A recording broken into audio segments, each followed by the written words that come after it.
Nang matapos ang kanilang karera sa paglalaro, ilang mga dating manlalaro ng NBA ang natagpuan ang kanilang mga sarili na naubos ang naipong pera mula sa sahod nagpaglalaro. Bilang karagdagan, ang mga basketballer na ito ay natagpuan ang kanilang mga sarili sa mga problema sa batas at nalulong sa bisyo. Ang ilan sa mga manlalaro ng NBA na ito ay napunta mula sa rags to riches at pagkatapos ay bumalik sa rags. Ang ika-10 sa ating listahan ay si Shawn Kemp. Sa kanyang malawak at matagumpay na karera sa NBA, naglaro siya para sa Seattle Supersonics, Cleveland Cavaliers, Portland Trail Blazers, at Orlando Magic, bukod sa iba pang mga koponan. Gayunpaman, sa kabila ng sweldo na humigit kumulang $90 million sa panahon ng kanyang pambihirang mabungang karera, tinatansyang mayroon siyang higit sa $5 million na mga liquid asset, maging ang napakalaking yaman na kanyang naipon sa pamamagitan ng kanyang pakikipagsosyo sa Reebok ay naglaho. Ang buwanang pagbabayad ng suporta sa bata na dapat niyang gawin sa 6 na magkakaibang pamilya at ang kanyang maraming gastos sa kriminal ay pangunahing responsable sa kanyang pagbagsak sa pananalapi. Lumilitaw na isang pattern na ang mga manlalaro ng NBA na nawala ang lahat ng kanilang pera ay mayroon ding mga problema sa bahay at sa sistema ng hukuman. Ang ika-9 sa ating listahan ay si Derek Coleman. Sa kanyang panahon sa NBA, naglaro siya para sa Nets, 76ers, Hornets, at Pistons. Ang $45 million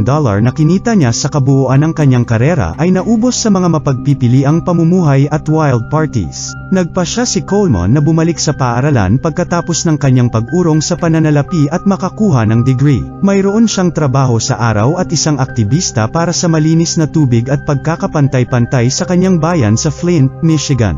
Gayunpaman, sa kabila ng kanilang pagsusumikap at tagumpay, nagawa pa rin niyang maging isa sa maraming manlalaro ng NBA na bankrupt dahil sa malaking pagkawala ng pananalapi. Ang ika-8 ay si Glenn Rice. Iniwan niya ang NBA na may halos $25 million at 15 na taon ng mga alaala matapos maglaro para sa Heat, Hornets, Lakers, Knicks, Rockets, at Clippers. Gayunpaman, sa kabila ng kanyang napakalaking tagumpay, noong 2016, ang mga pagbabayad ng suporta sa bata ni Rice ay nabawasan ng husto dahil sinabi niyang hindi niya kayang bayaran ang kinakailangang $1,500 bawat buwan. Patuloy na kumikita si Rice mula sa kanyang mga golden days, na labis na ikinalungkot ng mga kababaihan na umaasa sa kanya para sa suporta sa bata, sa pamamagitan ng pag-host ng mga kampo ng pagsasanay at pagbibigay ng autograph signing. Sa kasamaang palad, walang nagpapahiwatig na ang kanyang katayuan sa pananalapi ay bumuti kamakailan. Just a little tip, man. Just something that everybody can do on a daily basis. On a daily basis, one of the things I always used to do. Ang ika-7 sa ating listahan ay si Dennis Rodman. Siya ay nagkaroon ng isang maalamat na karera sa NBA na naglalaro para sa Pistons, Bulls, Spurs, Lakers, at Mavericks sa pagitan ng 1986 at 2000. Sa kabila ng isang karera na nagdala ng higit sa $43 million, ang bituin ay mas mayaman ng $500,000.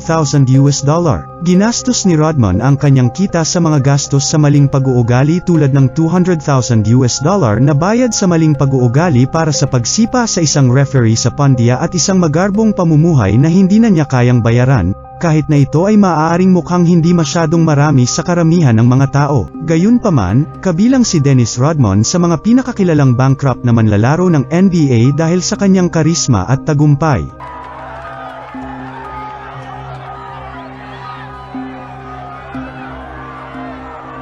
I felt like it was very appropriate to get married to the state of New York.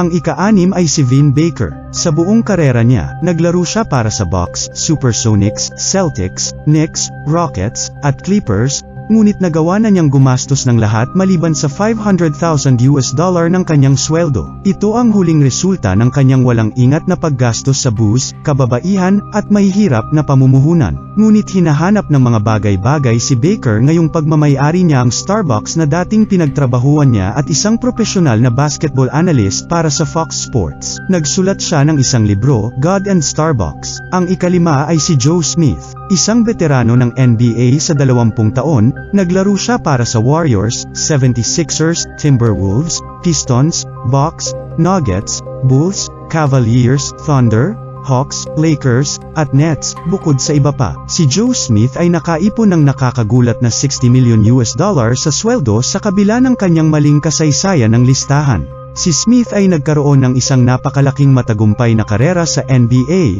ngunit siya ngayon ay 6 na numero sa pula dahil siya ay nahuhumaling sa Love and Hip Hop star na si Manny Slaughter, ang kanyang labis na paggastos sa real estate at mga sasakyan, at ang kanyang nabigong pagtatangka na muling pumasok sa NBA sa pamamagitan ng isang developmental league. Ang ika-4 ay si Antoine Walker. Bago ipahayag ang kanyang pagreretiro sa basketball noong 2012, naglaro siya para sa Nets de Guaynabo ng BSN at Stampede ng NBAD Idaho League.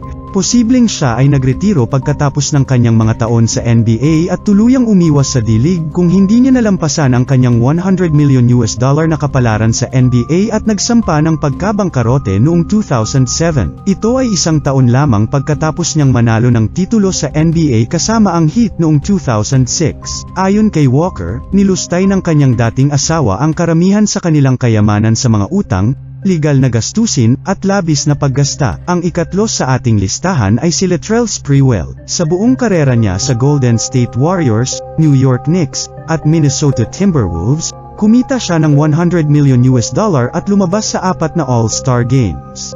Bagamat dati ay may 200,000 lang siya, ngayon ay 150,000 na lang. Ito ay bahagyang dahil nasuspinde siya dahil sa marahas na pagkilos sa isang laro at tinanggihan ang isang kumikitang alok ng kontrata mula sa Minnesota Timberwolves na nagkakahalaga ng mahigit $21 million.